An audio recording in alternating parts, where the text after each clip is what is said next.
ప్రైస్తులాడండి. Day 24లో రెండో భాగంగా సంఖ్యాకాండము 35వ అధ్యాయము. మరియు యెరికో యుద్ధ యొర్దానునకు సమీపమైన మోయాబు మైదానములలో యెహోవా మోషేకు ఇలాగు సెలవిచ్చెను. ఇశ్రాయేలీయులు తాము పొందు స్వాస్థ్యములో లేవీయులు నివసించుటకు వారికి పురములను ఇయ్యవలెనని వారిని ఆజ్ఞాపించెము. ఆ పురముల చుట్టూనున్న పల్లెలను లేవీయులకి ఇయ్యవలెను. వారు నివసించుటకు ఆ పురములు వారి వగును. వాటి పొలములు వారి పశువులకును వారి మందలకును వారి సమస్త జంతువులకును ఉండవలెను. మీరు లేవీయులకిచ్చు పురముల పల్లెల ప్రతి పురము యొక్క గోడ మొదలుకొని చుట్టూ 1000 మూరలు, మరియు మీరు ఆ పురముల వెలుపల నుండి తూర్పు దిక్కున 2000 మూరలను, దక్షిణ దిక్కున 2000 మూరలను, పడమటి దిక్కున 2000 మూరలను, ఉత్తర దిక్కున 2000 మూరలను కొలవవలెను. ఆ నడుమ పురములుండవలెను. అది వారి పురములకు పల్లెలుగా ఉండును. మరియు మీరు లేవీయులకిచ్చు పురములలో 6 ఆశ్రయపురములుండవలెను. నరహంతకుడు వాటి లోపలికి పారిపోనట్లుగా వాటిని నియమింపవలెను. అవియు కాక 42 పురములను ఇయ్యవలెను. వాటి పల్లెలతో కూడా మీరు లేవీయులకు ఇయ్యవలసిన పురములన్నీయు 48. మీరిచ్చు పురములు ఇశ్రాయేలీయుల స్వాస్థ్యములో నుండియే ఇయ్యవలెను. మీరు ఎక్కువైన దానిలో ఎక్కువగాను తక్కువైన దానిలో తక్కువగాను ఇయ్యవలెను. ప్రతి గోత్రము తాను పొందే స్వాస్థ్యము చొప్పున తన పురములలో కొన్నిటిని లేవీయులకు ఇయ్యవలెను. మరియు యెహోవా మోషేకు ఇలాగు సెలవిచ్చెను. నీవు ఇశ్రాయేలుతో ఇట్లనము, మీరు యొర్దాను దాటి కానాను దేశంలోకి వెళ్ళిన తర్వాత ఆశ్రయపురములుగా ఉండుటకు మీరు పురములను ఏర్పరచుకొనవలెను. పొరపాటున ఒకని చంపినవాడు వాటిలోనికి పారిపోవచ్చును. తీర్పు పొందుటకై నరహంతుడు సమాజం ఎదుట నిలుచు వరకు వాడు మరణశిక్ష నొందకూడదు. కనుక ప్రతిహత్య చేయువాడు రాకుండా అవి మీకు ఆశ్రయపురములుగా ఉండును. మీరు ఇయ్యవలసిన ఆ పురములలో 6 ఆశ్రయపురములుండవలెను. వాటిలో యొర్దాను ఇవతల 3 పురములను ఇయ్యవలెను. కనాను దేశంలో 3 పురములను ఇయ్యవలెను. అవి మీకు ఆశ్రయపురములుగా ఉండును. పొరపాటున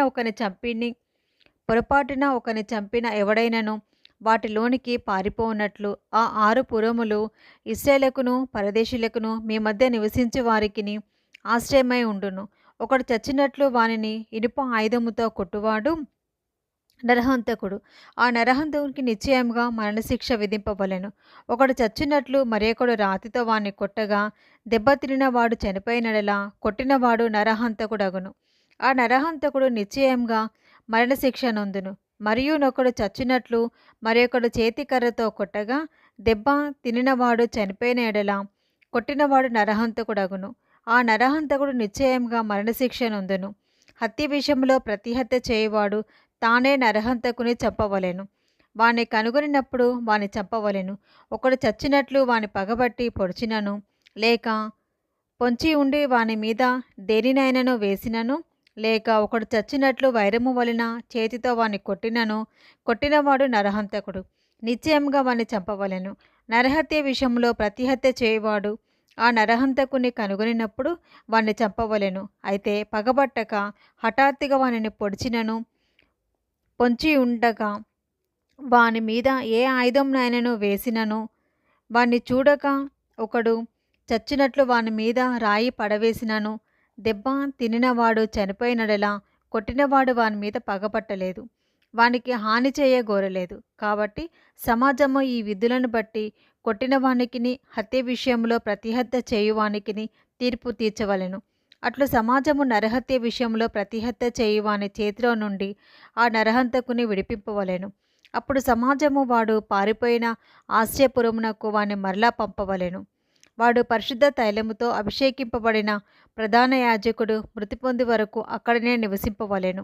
అయితే ఆ నరహంతకుడు ఎప్పుడైనను తాను పారిపోయి చచ్చిన ఆశ్రయపురము యొక్క సరిహద్దును దాటి వెళ్ళినప్పుడు నరహత్య విషయంలో ప్రతిహత్య చేయువాడు ఆశ్రయపురము యొక్క సరిహద్దు వెలుపల వాని కనుగొనినెడల ఆ ప్రతిహంతకుడు ఆ నరహంతకుని చంపినను వాని మీద ప్రాణం తీసిన దోషము ఉండదు.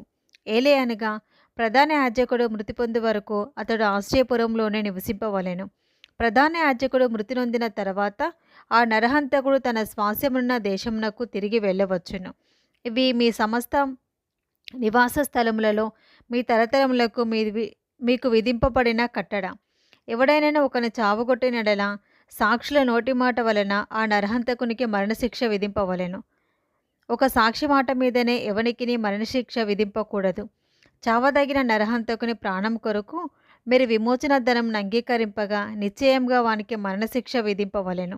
మరియు ఆశ్రయపురమునకు పారిపోయిన వాడు యాజకుడు మృతినొందక మునుపు స్వదేశమందు నివసించినట్లు వాని చేత విమోచన ధనమును అంగీకరింపకూడదు. మీరుండు దేశమును అపవిత్రపరచకూడదు. నరహత్య దేశమును అపవిత్రపరచును కదా. దేశంలో చిందిన రక్తము నిమిత్తము చిందించిన వాని రక్తం వలననే ప్రాయచిత్తం కలుగును, కానీ మరి దేని వలనను కలగదు. మీరు నివసించు దేశమును అపవిత్రపరచకూడదు. అందులో నేను మీ మధ్యను నివసించుచున్నాను. నిజముగా యెహోవా అను నేను ఇశ్రాయేలుల మధ్య నివసించుచున్నాను. సంఖ్యాకాండము 36వ అధ్యాయము. యోసేపు పుత్రుల వంశములలో మాకీరు కుమారుడును మనష్షే మనుమడునైన గిలాదు యొక్క పుత్ర వంశముల పెద్దలు వచ్చి మోషే ఎదుటను ఇశ్రాయేలీయుల పితరుల కుటుంబముల ప్రధానుల ఎదుటను మాటలాడి ఇట్లనేరి, ఆ దేశమును వంతు చీట్ల చొప్పున ఇశ్రాయేలీయులకు స్వాస్యముగా ఇవ్వవలెనని యెహోవా మా ఏలిన వానికి ఆజ్ఞాపించెను. మరియు మా సహోదరుడైన సెలోపెహదు స్వాస్యమును అతని కుమార్తెలకు ఇవ్వవలెనని మా ఏలినవాడు యెహోవా చేత ఆజ్ఞ పొందెను. అయితే వారు ఇశ్రాయేలులో వేరు గోత్రముల వారి నెవరినైనాను పెళ్లి చేసుకొనినెడల వారి స్వాస్యమును మా పితరుల స్వాస్యం నుండి తీయబడి వారు కలిసి కొనిన వారి గోత్ర స్వాస్యంలో కలపబడి మాకు వంతు చీట్ల చొప్పున కలిగిన స్వాస్యము నుండి విడిపోవును. కాబట్టి ఇశ్రాయేలులకు సునాద సంవత్సరము వచ్చినప్పుడు వారి స్వాస్యము వారు కలుసుకొనిన వారి గోత్ర స్వాస్యముతో కలపబడును. కనుక ఆ వంతున మా పితరుల గోత్ర స్వాస్యము తగ్గిపోవుననగా మోషే యెహోవా సెలవిచ్చినట్లు ఇశ్రాయేలులకు ఆజ్ఞాపించి ఇట్లనెను. యోసేపు పుత్రుల గోత్రికులు చెప్పినది న్యాయమే. యెహోవా సెలోపెహదు కుమార్తెలను గూర్చి సెలవిచ్చిన మాట ఏదనగా, వారు తమకు ఇష్టలైన వారిని పెళ్లి చేసుకొనవచ్చును, కానీ వారు తమ తండ్రి గోత్ర వంశములోనే పెళ్లి చేసుకొనవలెను. ఇశ్రాయేలీయుల స్వాస్యం ఒక గోత్రంలో నుండి వేరొక గోత్రంలోనికి పోకూడదు. ఇశ్రాయేలీయుల ప్రతివాడును తన తన పితరుల గోత్ర స్వాస్యమును హత్తుకొని ఉండవలెను. మరియు ఇశ్రాయేలీయులకు వారి వారి పితరుల స్వాస్యము కలుగునట్లు ఇశ్రాయేలీయుల గోత్రములలో స్వాస్యము గల ప్రతి కుమార్తెయు తన తండ్రి గోత్ర వంశంలోనే పెళ్లి చేసుకొనవలెను. స్వాస్యం ఒక గోత్రంలో నుండి వేరొక గోత్రమునకు పోకూడదు. ఇశ్రాయేలీయుల గోత్రములు వారి వారి స్వాస్యంలో నిలిచి ఉండవలెను. యెహోవా మోషేకు ఆజ్ఞాపించినట్లు సెలోపెహదు కుమార్తెలు చేసిరి. సెలోపెహదు కుమార్తెలైన Mahlah, Tirzah, Hoglah, Milcah, Noah తమ తండ్రి సహోదరుని కుమారులను పెళ్లి చేసుకొనిరి. వారు యోసేపు కుమారులైన మనష్షీయులను పెళ్లి చేసుకొనిరి కనుక వారి స్వాస్యము వారి తండ్రి గోత్ర వంశంలోనే నిలిచెను. యెరికో యొద్ద యోర్దానుకు సమీపమైన మోయాబు మైదానములలో యెహోవా మోషే చేత ఇశ్రాయేలులకు ఆజ్ఞాపించిన విధులను ఆజ్ఞలను ఇవే. ద్వితీయోపదేశకాండము 1వ అధ్యాయము. యోర్దాను యువతలనున్న అరణ్యంలో అనగా పారానుకును తోపేలు, లాబాను, హజేరోతు, దీజాహాబాను స్థలములకును మధ్య నూపునకు ఎదురుగానున్న అరాబాలో మోషే ఇశ్రాయేలందరితో చెప్పిన మాటలు ఇవే.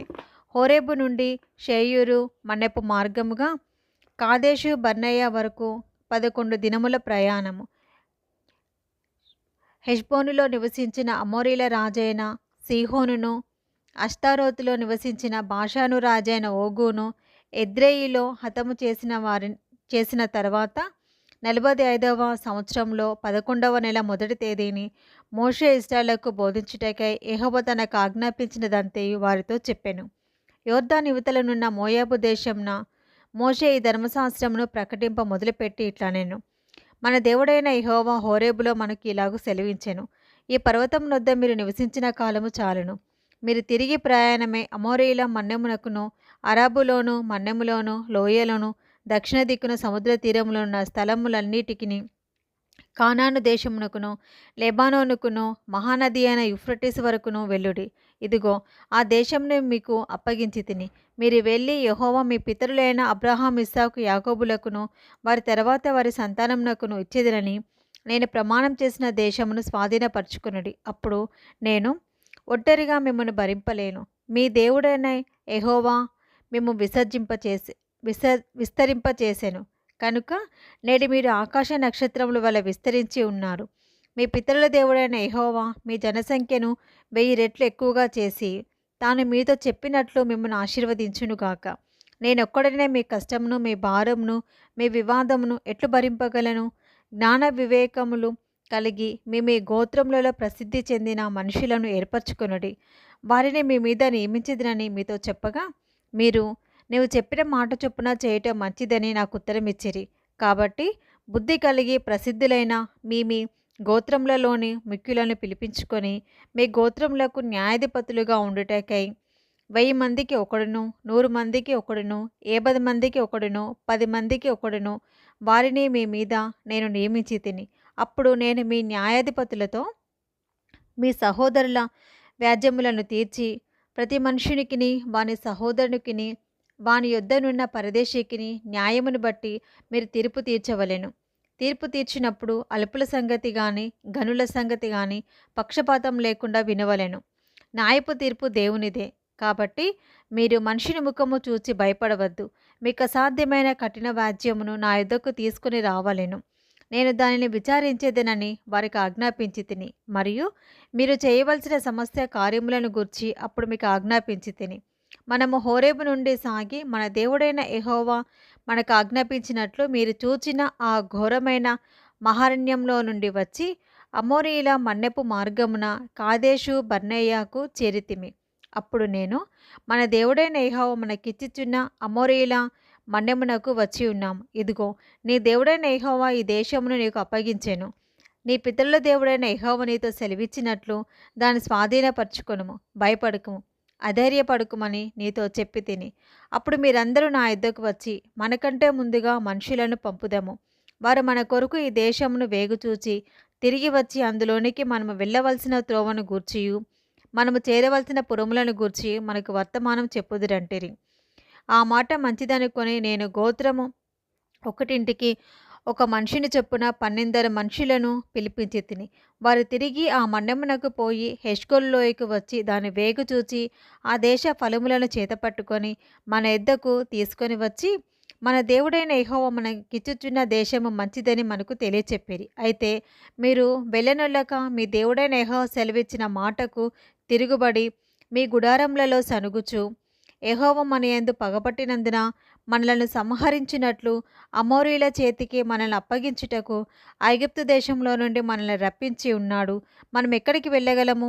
మన సహోదరులు అక్కడి జనులు మనకంటే బలిష్ఠులను ఎత్తురులై ఉన్నారు. ఆ పట్టణములు గొప్పవై ఆకాశమునంటు ప్రాకారములతో ఉన్నవి. అక్కడ అనాకీయులను చూచితమని చెప్పి మా హృదయములను కరగజేసితిరని మీరు చెప్పితిరి. అప్పుడు నేను మిమ్మల్ని చూచి దిగులు పడకుడి, వారికి భయపడకుడి. మీకు ముందర నడుచుచున్న మీ దేవుడైన యెహోవా మీ కన్నుల ఎదుట ఐగుప్తులోను అరణ్యంలోను మీ కొరకు చేసినట్లు మీ పక్షముగా యుద్ధం చేయును. మీరు ఈ చోటికి చేరే వరకు మీరు వచ్చిన మార్గం అంతటిలోనూ మనుష్యుడు తన కుమారుని ఎత్తుకొనినట్లు మీ దేవుడైన యెహోవా మిమ్మల్ని ఎత్తుకొని వచ్చిన సంగతి మీరు ఎరుగుదురని మీతో చెప్పి తిని. అయితే మీకు త్రోవ చూపించి మీ గుడారములను వేయవలసిన స్థలమును మీకు సిద్ధపరచినట్లు రాత్రి అగ్నిలోనూ పగలు మేఘంలోనూ మీకు ముందర నడిచిన మీ దేవుడైన యెహోవా యందు మీరు విశ్వాసం ఉంచలేదు.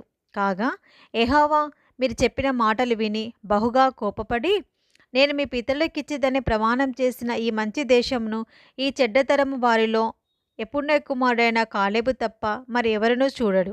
అతడు పూర్ణ మనసుతో యెహోవాను అనుసరించెను కనుక అతడు దానిని చూచును. అతడు అడుగుపెట్టిన దేశమును నేను అతనికి అతని సంతానమునకు ఇచ్చేదని ప్రమాణం చేశాను. మరియు యెహోవా మిమ్మల్ని బట్టి నా మీద కోపపడి నీ పరిచారకుడగు నూను కుమారుడైన యెహోషువ దానిలో ప్రవేశించెను, కానీ నీవు దానిలో ప్రవేశింపవు. అతడు ఇశ్రాయేలీయులు దాన్ని స్వాధీనపరచుకొన చేయును కనుక అతని ధైర్యపరచుము. ఆ దినమున మంచి చెడ్డల నెరుగని మీ కుమారులు అనగా అపహరింపబడుదురని మీరు చెప్పిన మీ పిల్లలు దానిలో ప్రవేశింతురు. దానిని వారికిచ్చేదను, వారు దాన్ని స్వాధీనపరచుకొందురు. మీరు తిరిగి ఎర్ర సముద్రం మార్గముగా అరణ్యమునకు ప్రయాణం చేయడని చెప్పాను. అందుకు మీరు యెహోవా మేము యెహోవాకు విరోధముగా పాపం చేసితిమి. మా దేవుడైన యెహోవా మాకు ఆజ్ఞాపించిన మాటలన్నిటిని అనుసరించి మేము పోయి యుద్ధం చేసేదమని నాతో ఉత్తరమిచ్చి, మీరందరూ మీ ఆయుధములను కట్టుకొని ఆలోచింపక ఆ మన్యంనకు పోగా, యెహోవా నాతో ఇట్లనెను, యుద్ధమునకు పోకుడి, నేను మీ మధ్య నుండను కనుక వెళ్ళకుడి. మీరు వెళ్ళినను మీ శత్రువుల ఎదుట హతము చేయబడుదురని వారితో చెప్పుము. ఆ మాటలు నేను మీతో చెప్పినప్పుడు మీరు వినక యెహోవా మాటకు తిరుగబడి మూర్ఖులై ఆ మన్యమునకు వెళ్ళితిరి. అప్పుడు ఆ మన్యంలో నివసించిన అమోరీయులు మీకెదురుగా బయలుదేరి వచ్చి కందిరీగల వలె మిమ్ము తరిమి హోర్మా వరకు షేయిరులో మిమ్ము హతము చేసిరి. తర్వాత మీరు తిరిగి వచ్చి యెహోవా సన్నిధిని ఏడవగా యెహోవా మీ మొరను లక్ష్యపెట్టలేదు, మీ మాట వినలేదు. కాగా మీరు కాదేశుల బహుదినములు నివసించితిరి. మీరు నివసించిన దినములెన్నో మీకు తెలిసినవి. ద్వితీయోపదేశ కాండము 2వ అధ్యాయము. మరియు యెహోవా నాతో చెప్పినట్లు మనము తిరిగి ఎర్ర సముద్ర మార్గమున అరణ్యమునకు ప్రయాణమైపోయి బహుదినములు షేయూరు మన్యము చుట్టూ తిరిగితిమి. అంతటా యెహోవా నాకు ఇలాగూ సెలవిచ్చెను, మీరు ఈ మన్యం చుట్టూ తిరిగిన కాలము చాలును. ఉత్తర దిక్కుకు తిరుగుడి. మరియు నీవు ప్రజలతో ఇట్లనము, షేయూరులో కాపురమున్న ఏశావు సంతానమైన మీ సహోదరుల పొలిమేరను దాటి వెళ్ళబోచున్నారు. వారు మీకు భయపడుదురు. మీరు మిక్కిలి జాగ్రత్తగా ఉండుడి. వారితో కలహపడవద్దు. ఏలయనగా ఏశావుకు స్వాస్యముగా షేయూరు మన్యమును నేనిచ్చి ఉన్నాను కనుక వారి భూమిలోనిది ఒక అడుగైనను మీకియ్యను. మీరు రూకలిచ్చి వారి యొద్ద ఆహారం కొని తినవచ్చును. రూకలిచ్చి వారి యొద్ద నీళ్లు సంపాదించుకొని త్రాగవచ్చును. నీ చేతుల పనులన్నిటిలోనూ నీ దేవుడైన యెహోవా నిన్ను ఆశీర్వదించెను. ఈ గొప్ప అరణ్యంలో నీవు ఈ 40 సంవత్సరములు సంచరించిన సంగతి ఆయన ఎరుగును. నీ దేవుడైన యెహోవా నీకు తోడై ఉన్నాడు. నీకేమీ తక్కువ కాదు. అప్పుడు షేయీరులో నివసించు ఏశావు సంతానపు వారైన మన సహోదరులను విడిచి ఏలతు, ఎసోన్గెబెరు, అరాబా మార్గం నుండి మనము ప్రయాణం చేసితిమి. మనము తిరిగి మోయాబు అరణ్య మార్గమున ప్రయాణం చేయుచుండగా యెహోవా నాతో ఇట్లనెను, మోయాబీలను బాధింపవద్దు, వారితో యుద్ధం చేయవద్దు. లోతు సంతానమునకు 6 దేశమును స్వాస్యముగా ఇచ్చితిని. వారు భూమిలో ఏది నీకు స్వాస్యముగా ఇయ్యను. పూర్వకాలమున ఎమీయులను వారు 6 దేశములో నివసించిరి. వారు అనాకీయుల వలె ఉన్నత దేహుకులు, బలవంతులైన బహుజనులు. వారును అనాకీయుల వలె రేఫాయులుగా ఎంచబడిన వారు. మోయాబీయులు వారికి ఏమీయులనే పేరు పెట్టిరి. పూర్వకాలమున హోరీయులు షేరులో నివసించిరి. ఇశ్రాయేలులు యెహోవా తమకిచ్చిన స్వాస్యమైన దేశంలో చేసినట్లు ఏశావు సంతానపు వారు హోరీయుల దేశమును స్వాధీనపరుచుకొని తమ ఎదుట నుండి వారిని నశింపచేసి వారి దేశంలో నివసించిరి. కాబట్టి మీరు లేచి జేరేదు ఏరు దాటుడి అని యెహోవా సెలవీయగా జేరేదు ఏరు దాటితిమి. మనము కాదేశు బర్నేయలో నుండి బయలుదేరి జేరేదు ఏరు దాటు వరకు, అనగా యెహోవా వారిని గూర్చి ప్రమాణం చేసినట్లు సైనికులైన ఆ మనుషుల తరము వారందరూ సేనలో నుండకుండా నశించు వరకు మనము నడిచిన కాలము 38 సంవత్సరములు. అంతేకాదు, వారి నశించే వరకు సేన మధ్య నుండి వారిని సంహరించుటకు యెహోవా బాహువు వారికి విరోధముగా ఉండెను. సైనికులైన వారందరూ ప్రజలలో నుండి లయమైపోయిన తర్వాత యెహోవా నాకు ఇలాగూ సెలవిచ్చెను, నేడు నీవు మోయాబునకు సరిహద్దుగానున్న 6 దేశము దాటబోచున్నావు. అమ్మోనీల మార్గమున వెళ్ళినప్పుడు వారిని బాధింపవద్దు, వారితో యుద్ధం చేయవద్దు. ఏలయనగా లోతు సంతానమునకు దానిని స్వాస్యముగా ఇచ్చినందున అమ్మోనీల దేశంలో నీకు స్వాస్యమునియ్యను. అదియు రేఫాయుల దేశమని ఎంచబడుచున్నది. పూర్వమందు రేఫాయిలు అందులో నివసించిరి. అమోనీయులు వారిని జంజూమీలందురు. వారు అనాకీయుల వలె ఉన్నత దేహులు, బలవంతులైన బహుజనులు. అయితే యెహోవా అమ్మోనీయుల ఎదుట నుండి వారిని వెళ్ళగొట్టెను కనుక అమ్మోనీయులు వారి దేశమును స్వాధీనపరుచుకొని వారి చోట నివసించిరి. అట్లు ఆయన షేయూరులో నివసించు ఏశావు సంతానము కొరకు చేసెను. ఎట్లనగా ఆయన వారి ఎదుట నుండి హోరీయులను నశింపచేసెను కనుక వారు హోరీయుల దేశమును స్వాధీనపరుచుకొని నేటి వరకు వారి చోట నివసించుచున్నారు. గాజా వరకు గ్రామములలో నివసించిన అవీయులను కఫ్తోరులో నుండి బయలుదేరి వచ్చిన కఫ్తోరీలు నశింపచేసి వారి చోట నివసించిరి. మీరు లేచి సాగి అర్నోను ఏరు దాటుడి. ఇదిగో, అమోరీయుడైన హెష్బోను రాజగు సీహోనును అతని దేశమును నీ చేతికి అప్పగించి తిని దాన్ని స్వాధీనపరచుకొన మొదలుపెట్టి అతనితో యుద్ధం చేయుడి. నేడు నేను నీ వలన భయము, నీ వలని వైరపు ఆకాశము కిందనున్న సమస్త దేశముల వారికి పుట్టింప మొదలుపెట్టుచున్నాను. వారు నేను గూర్చిన సమాచారము విని నీ ఎదుట వనికి మనోవేదన నొందుదురు. అప్పుడు నేను కేదోమోతు అరణ్యంలో నుండి హెష్బోను రాజైన సీహోను వద్దకు దూతలను పంపి, నన్ను నీ దేశము గుండా దాటిపోనిమ్ము. కుడి ఎడమలకు తిరగక త్రోవనే నడిచిపోవుదును. నా యొద్ద రూకలు తీసుకొని తినుటకు భోజన పదార్థములు నాకిమ్ము. నా యొద్ద రూకలు తీసుకొని త్రాగుటకు నీళ్ళిమ్ము. షేయీరులో నివసించు ఏషావు సంతానపు వారును, ఆరులో నివసించు మోయాబీలును నాకు చేసినట్లు మా దేవుడైన యెహోవా మాకిచ్చుచున్న దేశంలో ప్రవేశించుటకై యోర్దాను దాటు వరకు కాలినడక చేతనే నన్ను వెళ్ళనిమ్ము. సమాధానపు మాటలు పలికితిని. అయితే హెష్బోను రాజైన సీహోను మనలను తన దేశ మార్గమున వెళ్ళనిచ్చుటకు సమ్మతించలేదు. నేడు జరిగినట్లు నీ చేతికి అతన్ని అప్పగించుటకు నీ దేవుడైన యెహోవా అతని మనసును కఠినపరిచి అతని హృదయంను తెంపు కలగజేసెను. అప్పుడు యెహోవా, చూడుము, సీహోనును అతని దేశమును నీకు అప్పగింప మొదలుపెట్టి ఉన్నాను. అతని దేశము నీదగునట్లు నీవు దాన్ని స్వాధీనపరచుకున మొదలుపెట్టుమని నాతో చెప్పాను. సీహోనును అతని సమస్త జనమును యాహాసులో యుద్ధము చేయుటకే మనకు ఎదురుగా బయలుదేరి రాగా మన దేవుడైన యెహోవా అతనిని మనకు అప్పగించెను. కనుక మనము అతనిని, అతని కుమారులను, అతని సమస్త జనమును హతము చేసి ఆ కాలమున అతని సమస్త పురములను పట్టుకొని ప్రతి పురమును అందులో స్త్రీ పురుషులను పిల్లలను శేషమేమీ లేకుండా నాశనము చేసితిమి. పశువులను మనము పట్టుకొనిన పురములను సొమ్మును దోపిడిగా దోచుకొంటిమి. అర్నోను ఏటిలోయ దరినున్న అరోయేరును ఆ ఏటి యొద్దనున్న పురమును మొదలుకొని గిలాదు వరకు మనకు అసాధ్యమైన నగరం ఒకటియూ లేకపోయాను. మన దేవుడైన యెహోవా అన్నిటినీ మనకు అప్పగించాను. అయితే అమ్మోనీయుల దేశమునకైనను యబ్బోకు ఏటి లోయలోని ఏ ప్రాంతమునకైనను ఆ మన్యంలోని పురములకైనను మన దేవుడైన యెహోవా పోకూడదని చెప్పిన మరి ఏ స్థలమునకైనను నీవు సమీపింపలేదు. ఇది డే 24 రెండో భాగము. మీలో ఇంకెవరైనా సబ్స్క్రైబ్ చేసుకోకపోతే కనుక సబ్స్క్రైబ్ చేసుకోండి. 6 నెలల బైబిల్ కంప్లీట్ చేస్తాము. ఇంకా మీకు తెలిసిన వాళ్ళు ఎవరైనా చదువు రాకుండా అట్లా ఉన్న వాళ్ళు ఉన్నా కూడా వారు కూడా ఈ లింక్ షేర్ చేయండి. Praise the lord.